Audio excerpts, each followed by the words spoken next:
Hi friend, पिछले class में आपने समीकरण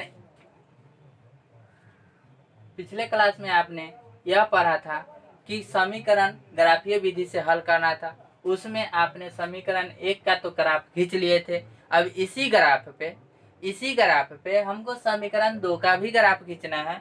तो पिछले क्लास में ही हमने हल कर चुका हूँ। क्या समीकरण 1 का ग्राफ हमारा यह था, हल यह था, और समीकरण 2 का हल यह था। यानी कि जब समीकरण 2 में x के मान 0 रखे थे तो 6 आया था, 1 रखे थे तो 4.5 आया था, और 2 रखे थे तो कितना आया था, 3 आया था।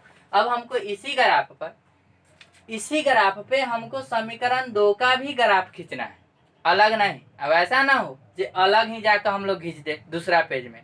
इसी ग्राफ पर जब 2 चर वाले समीकरण रहेंगे तो इसी ग्राफ पर हमको खींचना होगा, तब जाके x और y का मान हमारा एक्यूरेट निकलेगा। तो अब हम देखते हैं जो समीकरण 2 में इसी ग्राफ पर ग्राफ कैसे खींचेंगे। तो इसी ग्राफ पर ग्राफ खींचने का तरीका हमारा वही था जो समीकरण 1 का खींचे थे। इस पर डिनोट करके देखेंगे, ध्यान देकर देखेंगे। जो x के मान अब 0 है तो y के मान कितना रखेंगे। क्या है, x के मान जब 0 है तो y के मान कितना रखेंगे।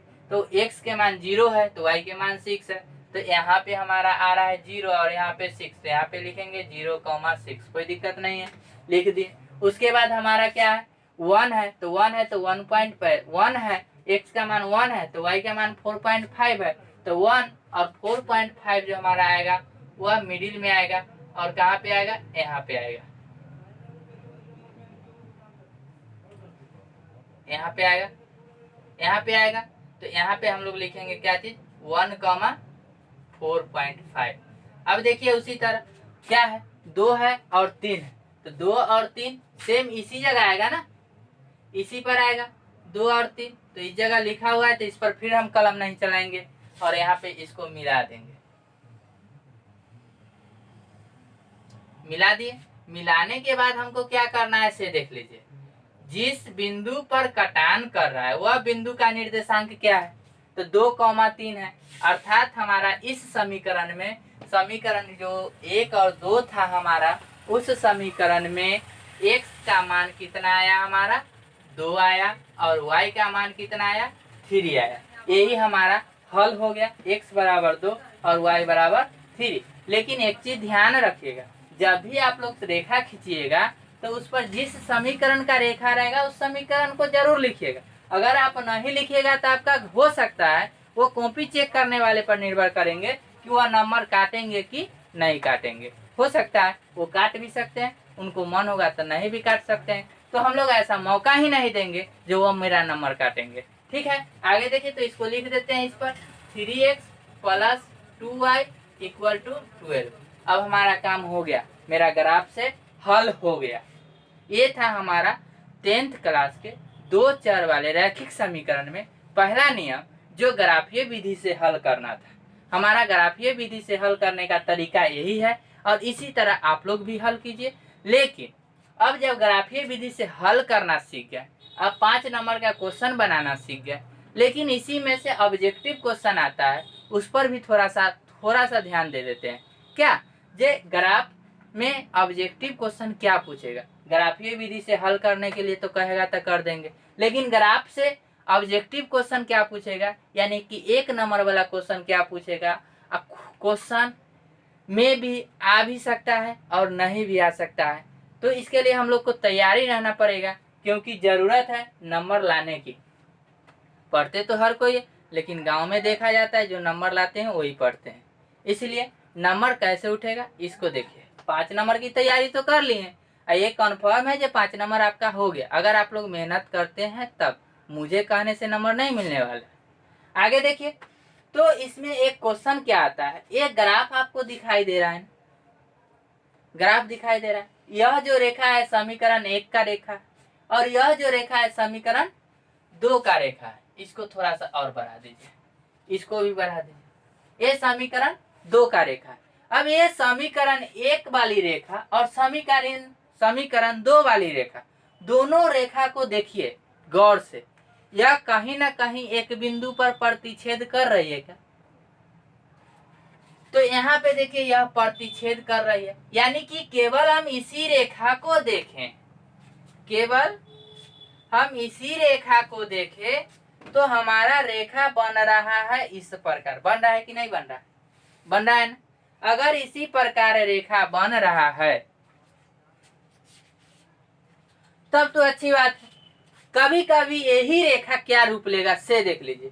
कभी कभी इसी पर हम सिखा देते हैं। जैसे यह रेखा गया तो कभी कभी आपको यहाँ से बगल से रेखा गुजरेगा, अर्थात रेखा को देखिएगा तो इस प्रकार रेखा रहेगा। यानी कि कभी कभी आपको इस प्रकार रेखा मिलेगा और कभी कभी तो ऐसा मिलेगा जो आपको समझ में भी नहीं आएगा जी यह रेखा कै गो है, एगो है कि दो गो। यानी कि एक ही रेखा, जैसे यह रेखा है तो इसी रेखा पर हमारा ग्राफ दूसरा भी चल रहा है, तो ऐसे स्थिति में उसको कहते हैं। चलिए इस प्रकार की रेखा इसी पर देखिए, यहाँ पे इसी पे ओवरलैपिंग हो रहा है। इसको याद लिखिए रखिएगा। ओवरलैपिंग, ओवरलैपिंग का मतलब होता है एक ही रेखा पर दूसरी रेखा। ठीक, अब देखिए ग्राफ हमारा तीन प्रकार से बन सकता है। जैसे सॉल्यूशन करने का तरीका एक ही है, ग्राफ इसी तरह से हल कीजिए, लेकिन ग्राफ देखने में हमको तीन रंग के लगेगा। तीन रंग के लगेगा तो कैसा लगेगा?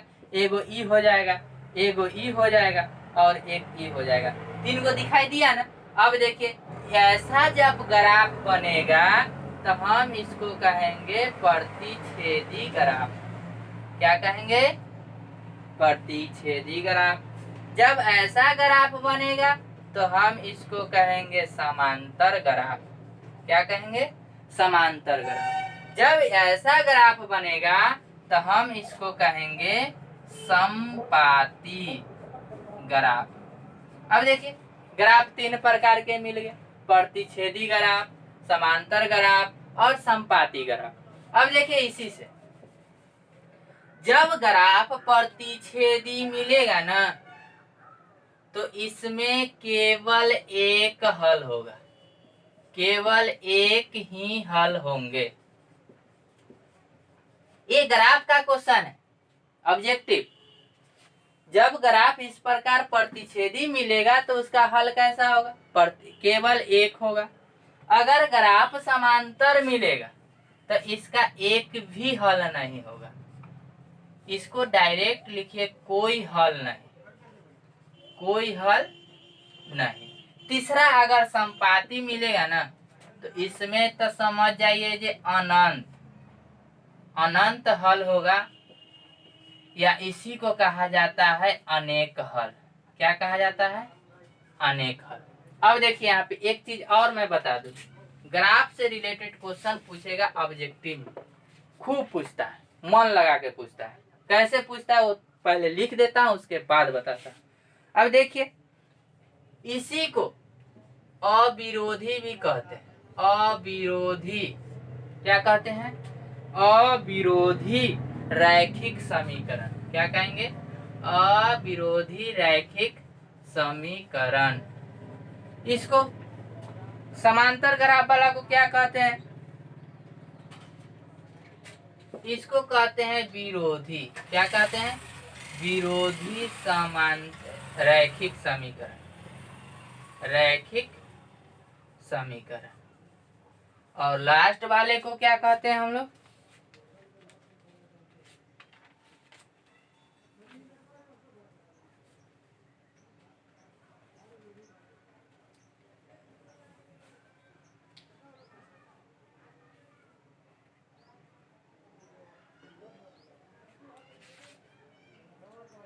चलिए इतना ही आपको पढ़ना है, इससे ज्यादा नहीं। अब देखिए आगे क्वेश्चन किस प्रकार पूछेगा। क्वेश्चन पूछेगा यदि ग्राफ प्रतिच्छेदी हो तो उनका हल क्या होगा? तो हल क्या होगा? एक और केवल एक होगा। यदि ग्राफ समांतर हो तो उनका हल क्या होगा? तो उनका हल एक भी नहीं होगा। यदि ग्राफ संपाती हो तो उनका हल क्या होगा? तो अनंत होगा। दूसरा क्वेश्चन आता है वहीं से, यदि ग्राफ का एक ही हल हो तो उस रैखिक समीकरण को क्या कहते हैं? अविरोधी रैखिक समीकरण कहते हैं।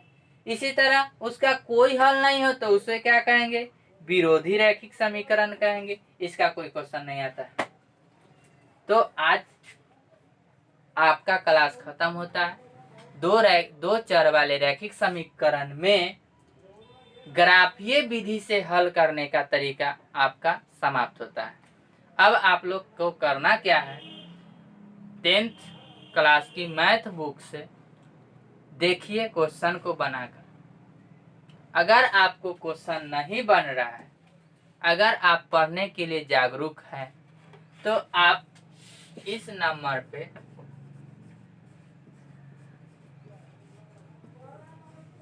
ये व्हाट्सएप नंबर है, इस नंबर पे आप लोग क्वेश्चन भेज सकते हैं। अगर आप क्वेश्चन भेजते हैं तो आपका सलूशन 2 या 3 घंटा के अंदर में मिल जाएगा, क्योंकि यह कोई ज़रूरी नहीं है कि आप जिस समय भेज रहे हैं उस समय मैं फ्री हूँ, या मैं जिस समय भेज रहा हूँ उस समय आप फ्री हो, लेकिन आपको सलूशन ज़रूर मिल जाएगा अगर आप क्वेश्चन भेजते हैं तब। ठीक है, मिलते हैं फिर अगले क्लास में, अगले टॉपिक के साथ आएंगे। वो टॉपिक होगा हमारा 2 चर वाले रैखिक समीकरण का हल बीजगणितीय विधि से। बाय।